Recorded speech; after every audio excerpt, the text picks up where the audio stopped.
আজকে আমি মুরগির মাংস রান্না করব। একটু অন্যরকমভাবে করব, সেটাই আপনাদের সাথে আমি শেয়ার করছি। তা মুরগির মাংসটা আমি একটু অল্প পরিমাণে আজকে রান্না করব। 500 পরিমাণ নিয়েছি, 500 গ্রাম। হ্যাঁ, এই মুরগির মাংস। আর তার সাথে কি কি নিয়েছি সেটা অবশ্যই আপনাদের বলছি।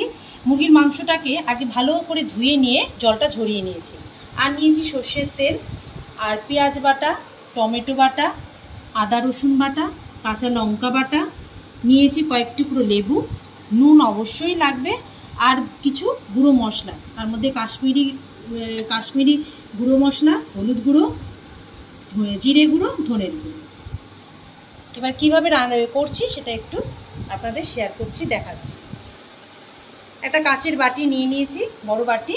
এর মধ্যে আমি এই প্রথমে মাংসটা ঢেলে দিলাম।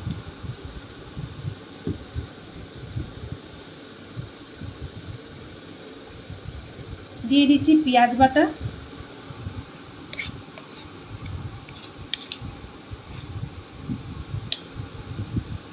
যেহেতু মাংসের পরিমাণটা কম তাই জন্য পেঁয়াজ সব কিছু আমি আন্দাজ মতো দেব, পুরোটা দেব না।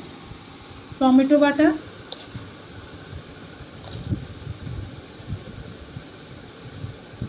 নিয়ে নিচ্ছি আদা রসুন বাটা,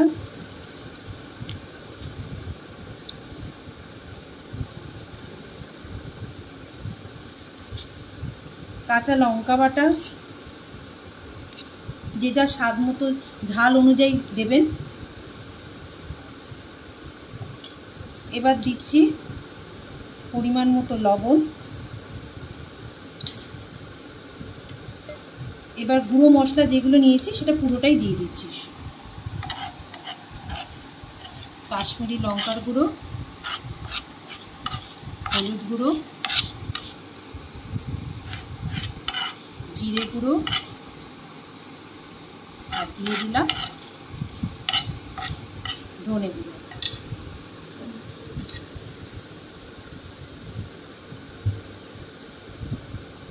এরপর দিচ্ছি এর মধ্যে একটু লেবু রস।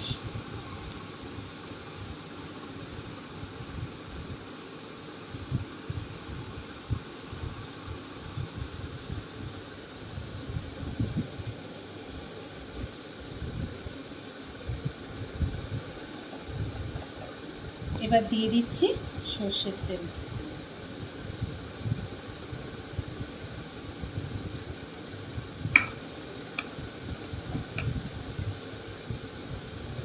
এবার ভালো করে এটা মাখবো।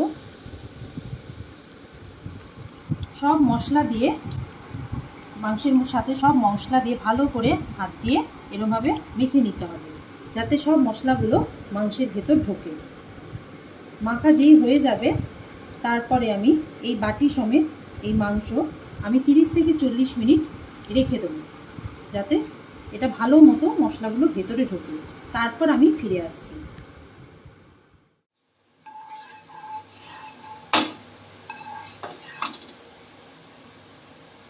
দিয়েছি, তেল গরম হয়ে গেছে। এবার এর মধ্যে আমি একটু গরম মশলা থেতো করে দিয়েছি, এলাচ, দারচিনি আর লবঙ্গ থেতো করে দিয়েছি। এটা একটু তেলের মধ্যে দিয়ে দিই। একটু স্মেলটা যখন ছাড়বে, সুন্দর গন্ধ বেরোবে, তারপর আমি ওই 40 মিনিট ধরে যে রেখে দিয়েছিলাম মাংসটা মশলা দিয়ে আর কি মাখিয়ে, সেটা আমি তারপর দিয়ে দেবো, দিয়ে ভালো করে তেলে কষাবো।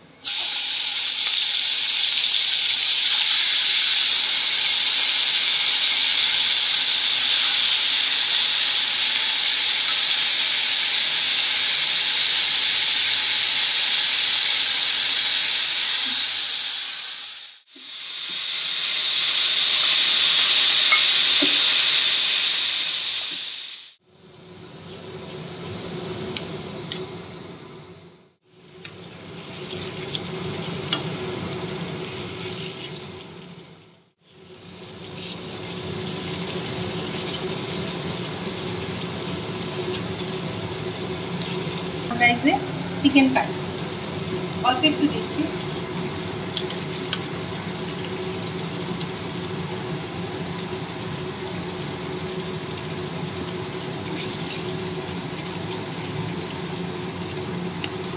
এটাতে মাংসের টেস্টটা একটু বেড়ে যায়। তাই জন্য ওটা আপনারা দিতেও পারেন, নাও দিতে পারেন। এটাকে কষিয়ে নেবো, মাংসটাকে কষিয়ে নেবো। ঢাকা দিয়ে দিলাম।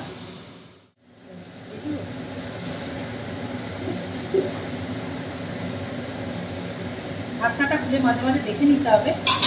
আর টেস্টের ব্যালেন্সের জন্য আমি অল্প একটু চিনি দিয়ে দিচ্ছি। ব্যাস,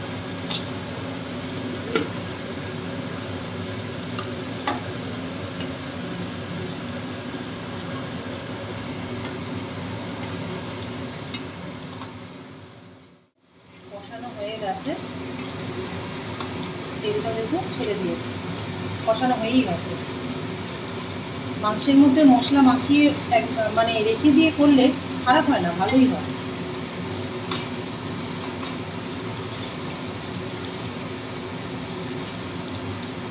এবার আমি একটু গরম জল, উষ্ণ গরম জল আমি এর মধ্যে দিয়ে দিচ্ছি।